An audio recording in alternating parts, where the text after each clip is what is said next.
महाभारत अर्जुन की प्रतिज्ञा। महाभारत का भयंकर युद्ध चल रहा था। लड़ते लड़के अर्जुन रणक्षेत्र से दूर चले गए थे।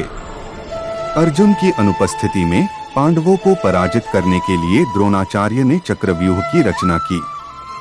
अर्जुन पुत्र अभिमन्यु चक्रव्यूह भेदने के लिए उसमें घुस गया। उसने कुशलतापूर्वक चक्रव्यूह के 6 चरण भेद लिए, लेकिन 7वें चरण में उसे दुर्योधन, जयद्रथ आदि 7 महारथियों ने घेर लिया और उस पर टूट पड़े। जयद्रथ ने पीछे से निहत्थे अभिमन्यु पर जोरदार प्रहार किया। वह वार इतना तीव्र था कि अभिमन्यु उसे सहन नहीं कर सका और वीरगति को प्राप्त हो गया। अभिमन्यु की मृत्यु का समाचार सुनकर अर्जुन क्रोध से पागल हो उठा। उसने प्रतिज्ञा की कि यदि अगले दिन सूर्यास्त से पहले उसने जयद्रथ का वध नहीं किया तो वह आत्मदाह कर लेगा। जयद्रथ भयभीत होकर दुर्योधन के पास पहुंचा और अर्जुन की प्रतिज्ञा के बारे में बताया। दुर्योधन उसका भय दूर करते हुए बोला, चिंता मत करो मित्र, मैं और सारी कौरव सेना तुम्हारी रक्षा करेंगे। अर्जुन कल तुम तक नहीं पहुंच पाएगा, उसे आत्मदाह करना पड़ेगा। अगले दिन युद्ध शुरू हुआ। अर्जुन की आंखें जयद्रथ को ढूंढ रही थीं, किंतु वह कहीं नहीं मिला। दिन बीतने लगा। धीरे धीरे अर्जुन की निराशा बढ़ती गई।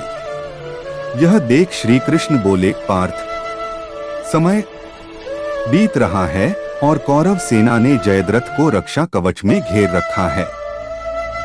अतः तुम शीघ्रता से कौरव सेना का संहार करते हुए अपने लक्ष्य की ओर बढ़ो। यह सुनकर अर्जुन का उत्साह बढ़ा और वह जोश से लड़ने लगे, लेकिन जयद्रथ तक पहुंचना मुश्किल था।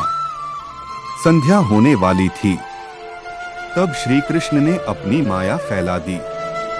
इसके फलस्वरूप सूर्य बादलों में छिप गया और संध्या का भ्रम उत्पन्न हो गया। संध्या हो गई है और अब अर्जुन को प्रतिज्ञावश आत्मदाह करना होगा। यह सोचकर जयद्रथ और दुर्योधन खुशी से उछल पड़े। अर्जुन को आत्मदाह करते देखने के लिए जयद्रथ कौरव सेना के आगे आकर अट्टहास करने लगा। जयद्रथ को देखकर श्री कृष्ण बोले, पार्थ, तुम्हारा महाभारत अर्जुन की प्रतिज्ञा शत्रु तुम्हारे सामने खड़ा है। उठाओ अपना गांडीव और वध कर दो इसका। वह देखो अभी सूर्यास्त नहीं हुआ है। यह कहकर उन्होंने अपनी माया समेट ली। देखते ही देखते सूर्य बादलों से निकल आया। सबकी दृष्टि आसमान की ओर उठ गई। सूर्य अभी भी चमक रहा था। यह देख जयद्रथ और दुर्योधन के पैरों तले जमीन खिसक गई।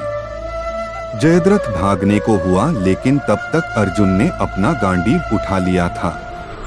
तभी श्री कृष्ण चेतावनी देते हुए बोले, हे अर्जुन, जयद्रथ के पिता ने इसे वरदान दिया था कि जो इसका मस्तक जमीन पर गिराएगा उसका मस्तक भी 100 टुकड़ों में विभक्त हो जाएगा। इसलिए यदि इसका सिर जमीन पर गिरा तो तुम्हारे सिर के भी 100 टुकड़े हो जाएंगे।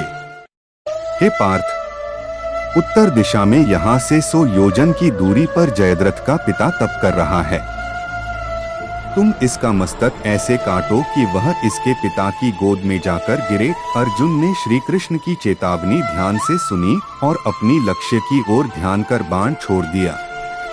उस बाण ने जयद्रथ का सिर धड़ से अलग कर। अर्जुन ने श्री कृष्ण की चेतावनी ध्यान से सुनी और अपनी लक्ष्य की ओर ध्यान कर बाण छोड़ दिया। उस बाण ने जयद्रथ का सिर धड़ से अलग कर दिया और उसे लेकर सीधा जयद्रथ के पिता की गोद में जाकर गिरा। जयद्रथ का पिता चौंक कर उठा तो उसकी गोद में से सिर जमीन पर गिर गया। सिर के जमीन पर गिरते ही उनके सिर के भी 100 टुकड़े हो गए। इस प्रकार अर्जुन की प्रतिज्ञा पूरी हुई।